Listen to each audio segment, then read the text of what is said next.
Right, what is your ugly point, Peter? So my ugly points. We've glazed KC. We've talked about G2, Fnatic, and Koi. So let's go and talk about the rest of the league. Okay. So my ugly point is Nisqy is going to be the new support for Vitality. Which is a banger, I will say. Okay. You know, like obviously, I have, you know, Mac is my boy. Like, you know, I have his back, but it's definitely a fun one. What I will say is let's say about this. Okay, so the tragedy for Vitality is that their support last split was Stend, who looked LEC ready, and in fact is LEC ready. He's been one of the shining lights on Heretics, right?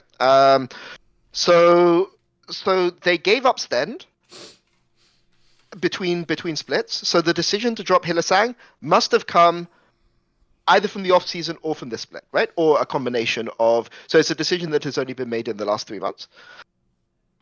It's unfortunate for Vitality, what I would say is, and also their support in academy is from Turkey, and Turkish visas you just can't get Turkish. Like right. It's not possible. Okay, so they need to find somebody. So they have a potential future LEC support in their academy who they can't get a visa for.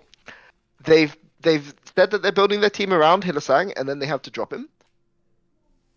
And to me, it feels rough. I mean, I understand why they're making the decision. Like Hylissang, like it got to the, you know, at the start of the split where we had this good, bad, ugly thing. You know, I think week 1 I said Hylissang was bad. Week 2 I said it was ugly, and then I think week 3 and week 4 I just didn't even want to talk about it anymore. Right? It was just, it wasn't even like ugly anymore. So I get why they're doing it. I can see why Nisqy might be a good fit. To be fair, he's a really good Gragas player. He's a really good Annie player. He's a really good Nautilus player. I think he plays Galio. It's been a long time since I've seen him play Galio. So he can definitely play these engaged supports, right? It's not like whether he can play range supports, we'll see. But it's definitely an interesting pick. But it's holy moly, like the thing. So I'm scared. So firstly, role swap support kind of difficult, but I think Nisqy has the qualities. My issue is that this is a guy that could potentially play mid lane for, like, you know, he's good enough to play mid lane at LEC level, and that may pressure Zayak a bit, who I think has struggled a bit with nerves over his career, but actually had a pretty decent split. He wasn't perfect, but he had a decent split last split. So I'm worried that may impact him a little bit. I hope it doesn't, because, you know, I think he has potential. But yeah, it's very, very unfortunate it has to play out this way, because I could imagine how insane this Vitality team would be if they had Stend. But I'm really excited to see Nisqy do it, because I think that he could be good. But wasn't Nisqy like a co-streamer for KC or somebody? So he's giving up French co-streaming to come back and play for Vitality. Yeah, but it's like Otto said on Twitter, the Vladdy's here now, mate. You're not getting mid lane, so at this point you've got a fucking role swap, right? Yeah, what a choice we got. Yeah, I mean, it happens, you know. When you're sitting there waiting for, he was literally, I feel like he was literally sitting there waiting for, you know, planting the seeds over there for like someone to fuck it up, and Vladdy be like, oh hey, Kameto, here I am. I was here, I was supporting you the whole time. I was part of your team, and now it's like, okay, well. Later, Vlad is the GOAT, you know. So it is a very dank timeline we live in, where Nisqy, out of all of people, is support. So for me, it's insane. I'm still waiting for the moment for him to like miss flash WQ on Alistar or something and looks like a clown, because that's I mean it's on brand with Nisqy, right? Every time he fails, you need to make fun of him, because that's just how his image is. Yeah. I see it working, because I don't know. I don't feel like support is the most mechanically intensive champions in that sense. I feel like the skill expression is a little bit higher on mid lane, so most of the combos or the clicks that you do are a little bit harder to execute on mid. The only thing that he needs is a lot of matchup knowledge, especially now that lane stops are gone. He was always a smart player when it comes to map movements and stuff like this, but given the fact that he's playing with Karzi, and Karzi is a guy that wants to win lane because he's good. Now it's a challenge for him to get up to speed on, you know, pretty much everything. Because now I think there's also a meme that Nisqy started playing support on his main account and he dropped like 400 LP in like 3 days, right? Okay. so he's kind of losing games. I mean, I didn't see it, but that's why I saw a tweet about it. And I'm like, I was too lazy to go check to see if it's actually true or not. And if it's not, then yeah, well, my bad, I guess. But still, yeah, it is rough to get up to speed because now there's like, what, 3 weeks until ADC starts again? And he needs to learn all of the matchups and all of this. But I also, on Peter's point, I think it would be absolute lunacy if he goes support and then the next split, he's replacing Chayak on mid as the mid laner. And I'm like, bro, you guys are cooking way too hard. So I'm hopeful that doesn't happen, right? Because it's straight from a soap opera. You know, it's a bit too much for me. But it is weird. I guess there's just no good support. I feel like there's been a support route for a little while now. And it's unfortunate. It's flashy, right? That this Vitality. Yeah. Yes. Yeah. But because the thing is, even in GX, we tried to get Parus one time between the splits, and it's like, if you want to get a player from Turkey to get him a work visa, it takes at least 3-4 weeks or even more. Right. That's the minimum, right? So even if they do it right now or 2 days ago, LEC starts in 3 weeks. Yep. So are you gonna gamble that the visa is there on time with bureaucracy and everything? He's not gonna be there to stay with you to scrim in the office. Your infrastructure and everything is a little bit messed up because you have to do everything online. So it's just a gamble because you might be putting all of these eggs in the basket and then all of a sudden his visa's not there and then you just sacrifice another split, right? Yeah. So it's a little bit unfortunate that their main backup, I guess, which was Fleshy, which I think probably deserves to be in LEC because I think he's good, can't do it because of visa. But I guess outside of that, there's just nothing left in that sense. So it does suck. I mean, I will say Kaiser is smurfing right now for Heretics Academy. Okay. Like, I mean, he's really smurfing. Okay. But what I will say is that Roma's still out there, is he? Shadow, is he even playing fucking hell, bro? Shadow. Peter, I told you it's hard to beat the washed allegations. No matter how much you smurf, once someone labeled you as washed, it's over. Yeah. I mean, what I will say is that I think that there are role swaps that have worked in the past. Nisqy, if you were to say, name a mid laner that could role swap well to support, Nisqy would be He should be at the top of the list. There. Yeah, he should be either at the top of the list or near the top of the list. I think people want to clown on Vitality a bit too much because, sure, it's not ideal, but I don't think it's doomed to failure, and I don't think like Nisqy is doomed to be a bad support. But it's definitely ugly. That's what I will say.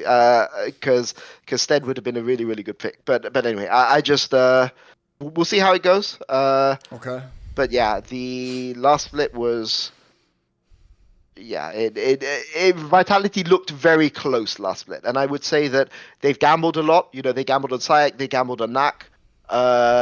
And those gambles have paid off, right? I mean, both Sayak and Naknako looked like they belong in LEC, and Naknako especially looked like he was actually a very good top laner. Maybe not in lane, but his team fighting was really good for sure. So they're close. Maybe this is what they need, but we'll see. Like, I hope it works out for them. I do think it's hilarious how, like, the narratives work on this one, though, because, like, first of all, like, I actually thought your tweet was fucking hilarious, Peter, where you basically just said, like, that eventually it just got boring to even talk about how bad Hillsang was. You just didn't even do it. Because, first of all, that's hilarious that you would even have that take. And then, secondly, I actually wasn't aware that was an option, Peter. What I do is I do weekly shorts and just keep banging on the same people every week when they fuck up. And you go, well, good news, we're eating good again. T1 lost or whatever. You know, that's how it works in the content world, mate. We never get bored of hating on people for doing a bad flash. And by the way, that is also why it's so perfect that of all the people, it's Nisqy replacing Hillsang. Because in the last few years, I'm with you, Otto, they actually do, like, Nisqy became one of the most clowned on players ever because he does do that thing where, just like Hillsang, he'll do, like, the game-winning play, and then 1 minute later, he'll do the game-losing play. And you're like, holy fuck, what have you done? And it's just it's the one that, to a casual fan, it's just obvious when you do a flash in and you're on your own and you just get blown up instantly. And that's just the most obvious fuck-up in the game. It's the equivalent of football, of, like, scoring scoring an own goal. Like, that, even the pleb's going to go, what the fuck? You're not supposed to do that. And there's no intellectual way around it. It's why, as we've talked about on past episodes, mate, this is the actual secret Peter Dunn teaches as a coach, Otto, isn't even like drafting, developing players. It's how you like make excuses for players who are just in the game. He's world class at that, mate. His whole coaching lineage. I thought Mac was just good at it. Bro, the pad guy, he was doing some miracle shit last year, bro. He was trying to explain about how, like, if he was basically, his logic almost was, Otto, even in like 2024, when Hillesang does an insane in, maybe we just can't see like the genius of it, you know, and we have to create more space, even more space for him. Even though my joke would be like, how much more space does this fucking guy want? Is what Elon Musk to come in? He's going 2 screens over when his whole team's over here and just dying in like the fog of war. So I do love that aspect, because they tried that. Like, the one thing Hillesang can never say is that people didn't have his back in Vitality, mate. They went to the limit for this guy. They even had the times of Mad Lions when they were the coaches and he was still inting. And by the way, here's the genius of this move, Peter. It's one of the only ways as Mac and Pad that you could ever betray your own faith in Hillesang, because you've done it with one of your other problems, Nisqy. You brought in literally the Nisqy from Mad Lions that gets you in all the international tournaments and then hits the shit out of them. And you've replaced Hillesang with that player. So you've already got like another player that you've got a soft spot for who's possible enter. But I am with you though, to bring it all the way back. Like, what's funny is this just shows you how people's careers almost do follow like a fucking script. So you know, everyone said that Nisqy's whole shit is he's like the fucking Doinby of mid lane or what in like Europe or whatever, or he's a bit like High when he used to play in Cloud9 and he was the supportive guy with the joke.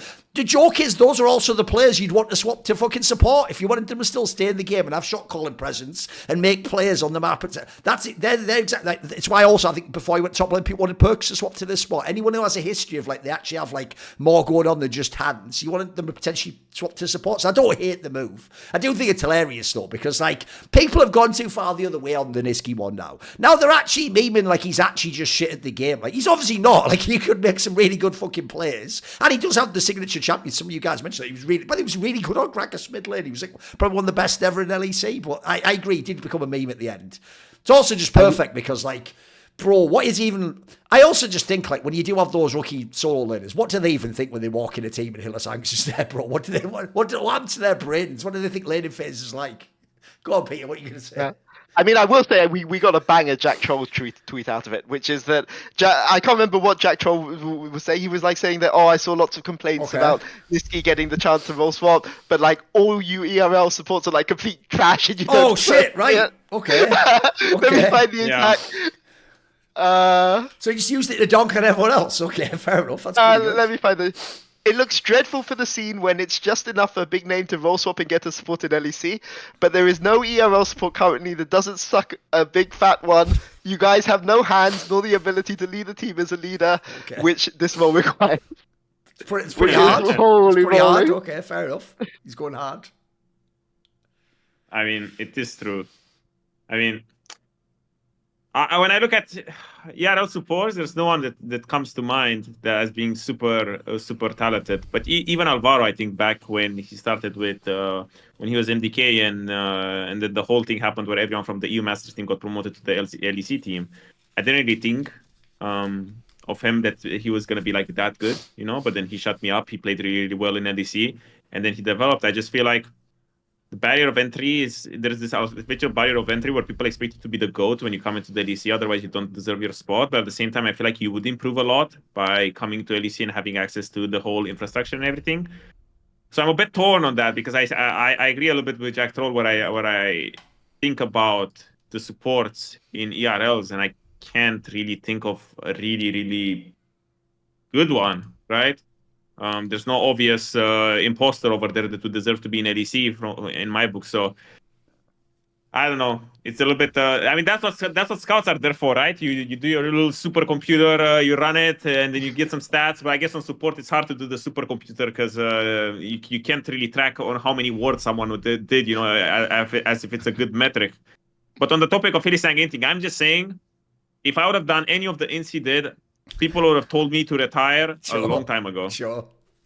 So I'm just saying, it's funny how narratives work. Because for him, the narrative of you know making space stuck really, really early. So everyone's like, okay, he's making space. Yes. But if I do the same, this guy's just griefing, get him out instantly. You know. No, I'll give you the analogy. The analogy is if you have like a film director that's done some really like amazing, he's won the Oscar and everyone like praised one of their films. They could make a film that's really like artistic and all weird imagery. And what people will do is they'll go, oh, I don't want to seem like I'm stupid. So they're probably doing something really smart here. They're like, oh, I get it. Yeah. Oh, he's doing something really clever with what he was doing with his symbology there. But if that was like a movie from a director you'd never seen, you'd go, what's this bollocks? This is just a bunch of random shit.